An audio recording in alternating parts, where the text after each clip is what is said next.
अस्सलाम वालेकुम स्टूडेंट्स, कैसे हैं आप सब। आई होप आप सब खैरियत से होंगे। प्रीवियस वीडियो में हम लोगों ने फर्स्ट चैप्टर कंप्लीट कर लिया था केमिस्ट्री का। आज हम उसकी एक्सरसाइज स्टार्ट करेंगे।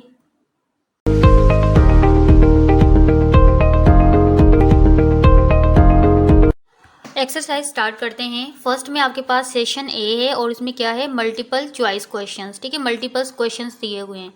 The branch of chemistry which deals with hydrocarbons. ठीक है, वो केमिस्ट्री की वो ब्रांच जिसमें हम हाइड्रोकार्बन्स को रीड करते हैं उसे हम क्या कहते हैं। Industrial chemistry, inorganic chemistry, organic chemistry, physical chemistry. Organic chemistry उसे हम क्या कहते हैं, ऑर्गेनिक केमिस्ट्री। सेकंड है the atomic mass of an element expressed in grams.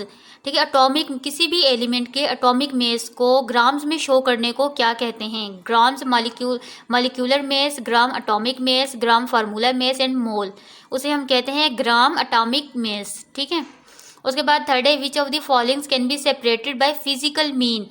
इसमें से कौन सी ऐसी चीज़ है जिसको हम फिजिकल मेथड से सेपरेट कर सकते हैं। मिक्सचर, एलिमेंट, कंपाउंड या सब्सटेंस। मिक्सचर, ठीक है, मिक्सचर को क्या करते हैं हम फिजिकल मेथड से सेपरेट कर सकते हैं। Second is the molar mass of sulphuric acid is. Sulphuric acid का मोलर मास क्या है।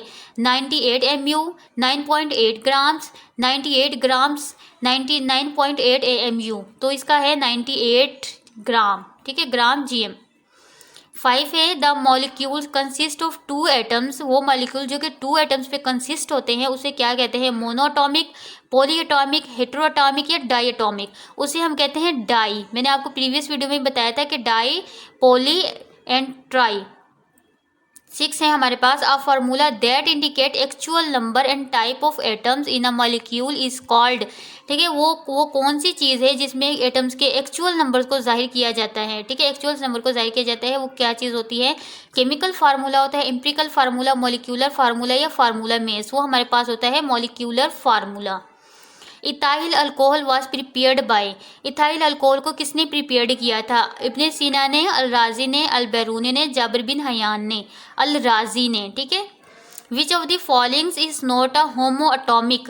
यहाँ पे इन्होंने क्वेश्चन थोड़ा गलत कर दिया है, यहाँ पर नोट नहीं आएगा बिकॉज ऑप्शन ही नहीं मिलता। बिकॉज अगर इन्होंने हमसे पूछा है कि होमो अटोमिक कौन सा है नंबर, हाइड्रोजन है, बिकॉज इसमें एक एटम है। ठीक है, लेकिन अगर यहाँ पे देखें, यहाँ पे NH3 2 एटम्स है, यहाँ पे देखें H2O 2 एटम्स है, CO2 2 हो गए।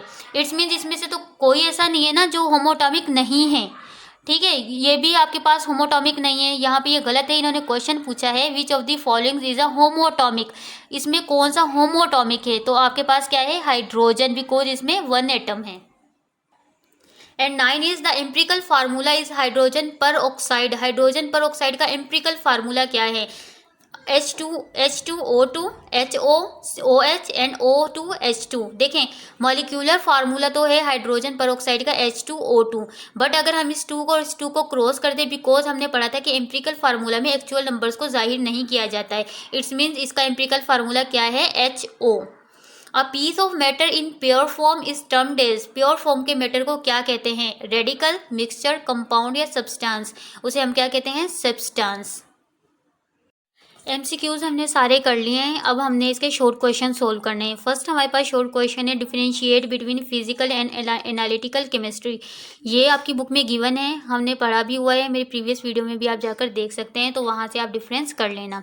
एंड थर्ड क्वेश्चन है, identify the difference among the followings, atom and ions, molecule and molecular ion, compound and mixture. ये भी हमने पढ़ लिया है और मैंने आपको ये समझाया भी है, तो ये भी आपकी बुक में गिवन है, आप वहाँ से कर सकते हैं।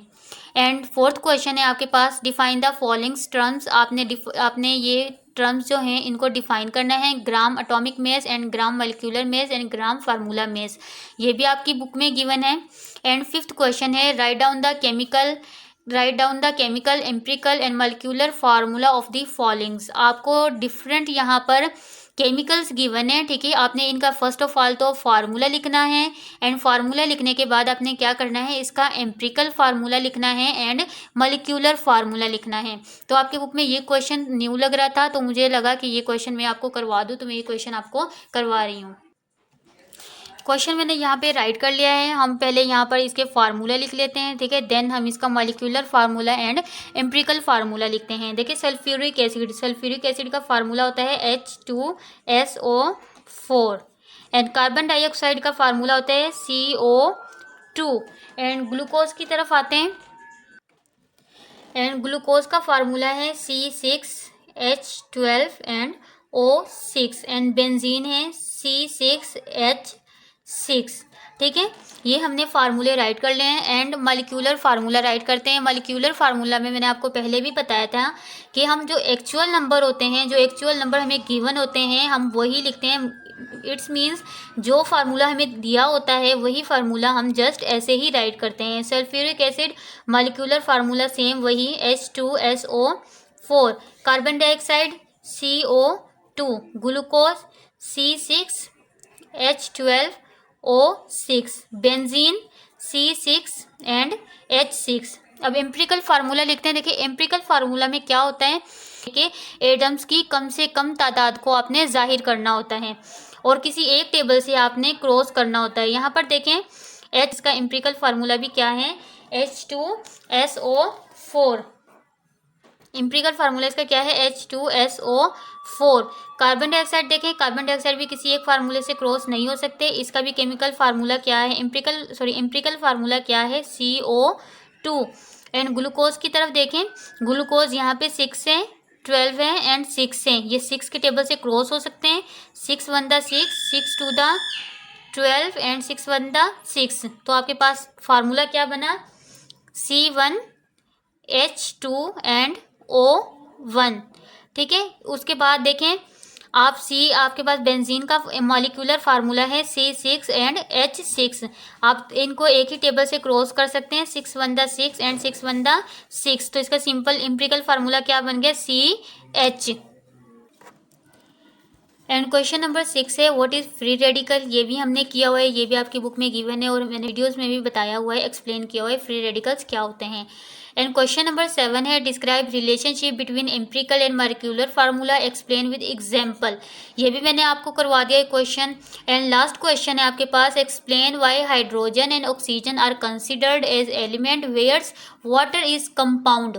ये इंपॉर्टेंट क्वेश्चन है और अक्सर बच्चे ये क्वेश्चन का आंसर नहीं दे पाते कि हाइड्रोजन एंड ऑक्सीजन को एलिमेंट क्यों कंसिडर किया जाता है, बट हाइड्रोजन एंड ऑक्सीजन ही मिलकर वाटर बना रहे हैं, बट वाटर को कंपाउंड क्यों समझा जाता है। इंपॉर्टेंट क्वेश्चन है, आप इसका आंसर देख लें। इस क्वेश्चन का आंसर मैंने यहाँ पर राइट कर लिया है और मैं आपको समझा भी देती हूँ और रीड भी करवा देती हूँ। देखें हाइड्रोजन एंड ऑक्सीजन को आप एलिमेंट क्यों कंसिडर करते हैं एंड वाटर को कंपाउंड क्यों माना जाता है। देखें हाइड्रोजन और ऑक्सीजन जो होते हैं सेम टाइप के एटम से मिलकर बनते हैं, ठीक है। सेम टाइप के एटम्स के मिलने की वजह से अगर इन्हें कोई भी आप एनर्जी प्रोवाइड करते हैं, फॉर एग्जांपल हीट प्रोवाइड करते हैं, तो ये ईजी से स्पिल्ट नहीं होते, मतलब ईजी से डिकम्पोज नहीं होते, टूटते नहीं, ठीक है। बट वाटर क्या होता है, वाटर की कंपोजिशन क्या होती है, हाइड्रोजन एंड ऑक्सीजन की होती है, ठीक है। ऑक्सीजन और हाइड्रोजन दोनों मिलकर ही वाटर बना रहे हैं। ये क्या होते हैं, लेकिन इन्हें जितनी भी वाटर को आप क्या करेंगे, अगर आप वाटर को एनर्जी प्रोवाइड करते हैं तो क्या होगा, वो वाटर आसानी से डिकम्पोज हो जाता है, मतलब हाइड्रोजन अलग हो जाता है एंड ऑक्सीजन अलग हो जाता है। हाइड्रोजन एंड ऑक्सीजन को इस वजह से एलिमेंट कंसीडर किया जाता है बिकॉज ये सेम टाइप के एटम से मिलकर बनते हैं।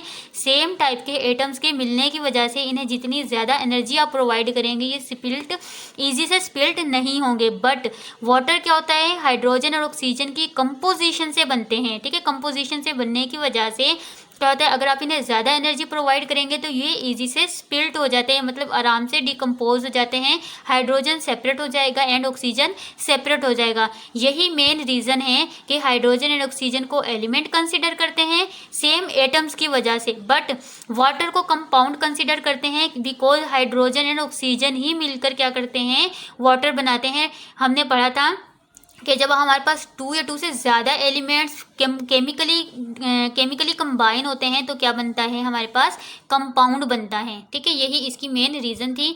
आई होप आपको ये वीडियो अच्छी लगी होगी। अगर आपको इससे रिलेटेड कोई भी क्वेश्चन करना हो तो आप मुझे कमेंट्स बॉक्स में कमेंट्स करके पूछ सकते हैं। अगर आपको मेरी वीडियो अच्छी लगी है तो मेरी वीडियो को लाइक करें। अगर मेरे चैनल पर न्यू है तो मेरे चैनल को सब्सक्राइब करें ताकि आपको आने वाली हर नई वीडियो का नोटिफिकेशन बर वक्त मिल सके।